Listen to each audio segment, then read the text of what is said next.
साथियों, ये कहानी है 4 मित्रों और सोने की ईंट की। बहुत समय पहले की बात है। एक गांव में 4 मित्र रहते थे। वे सभी बचपन के दोस्त थे और हमेशा एक दूसरे के साथ रहते थे। उनके नाम थे राजू, मोहन, सुरेश और दीपक।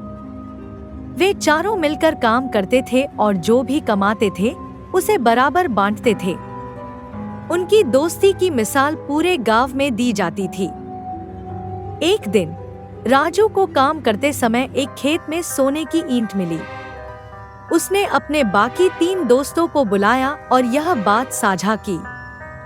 चारों दोस्त उस सोने की ईंट को देखकर बहुत खुश हुए। उन्होंने सोचा कि अब वे सभी इस ईंट को बेचकर अपनी जरूरतें पूरी कर सकते हैं और अपने जीवन को सुखी बना सकते हैं। लेकिन फिर उनमें से एक ने सुझाव दिया, हम चारों में से कोई भी अकेले इस सोने की ईंट का उपयोग नहीं करेगा।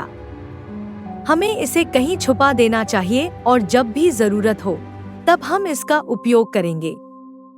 सभी को यह सुझाव पसंद आया और उन्होंने एक गुप्त स्थान पर सोने की ईंट को छुपा दिया।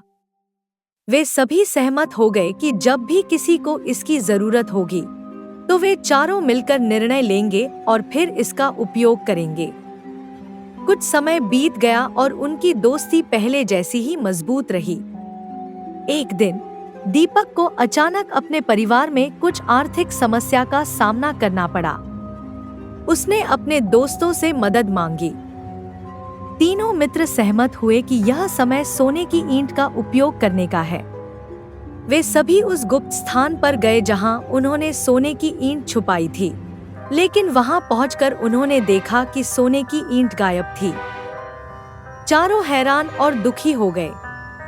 उन्होंने एक दूसरे पर शक करना शुरू कर दिया कि हो सकता है कि उनमें से किसी ने चोरी की हो।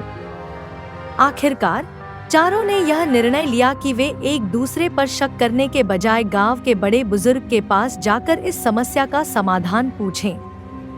गांव के बड़े बुजुर्ग ने उनकी पूरी कहानी सुनी और कहा, तुम्हारी दोस्ती की मिसाल पूरे गांव में दी जाती है। तुम्हें एक दूसरे पर शक नहीं करना चाहिए। सोने की ईंट ने तुम्हारी दोस्ती को कमजोर किया है। उसे भूलकर तुम्हें फिर से अपनी दोस्ती को मजबूत करना चाहिए। बड़े बुजुर्ग की बात सुनकर चारों मित्र समझ गए कि उनका शक करना गलत था। उन्होंने एक दूसरे से माफी मांगी और फिर से अपनी दोस्ती को पहले की तरह मजबूत करने का संकल्प लिया। कुछ दिनों बाद गांव में एक साधु आया। उसने चारों मित्रों को देखा और उनकी कहानी सुनी। साधु ने बताया कि उसने ही परीक्षा के रूप में सोने की ईंट को लिया था। उसने उन्हें बताया कि दोस्ती सबसे बड़ी दौलत है और उन्हें इसे किसी भी कीमत पर खोना नहीं चाहिए। साधु ने सोने की ईंट वापस कर दी और कहा कि अब यह ईंट तुम्हारे सच्चे दोस्ती की निशानी बन गई है। चारों मित्रों ने साधु का धन्यवाद किया और अपनी दोस्ती को और भी गहरा बनाने का वादा किया। साथियों, इस कहानी से हमें शिक्षा मिलती है कि सच्ची मित्रता किसी भी दौलत से बढ़कर होती है। इसे संजोकर रखना चाहिए और किसी भी परिस्थिति में एक दूसरे पर विश्वास बनाए रखना चाहिए। अगर आपको कहानी पसंद आई तो इसे लाइक, शेयर और सब्सक्राइब करिए। जल्द ही हम फिर मिलेंगे एक नई कहानी के साथ। तब तक अपना ध्यान रखें। धन्यवाद।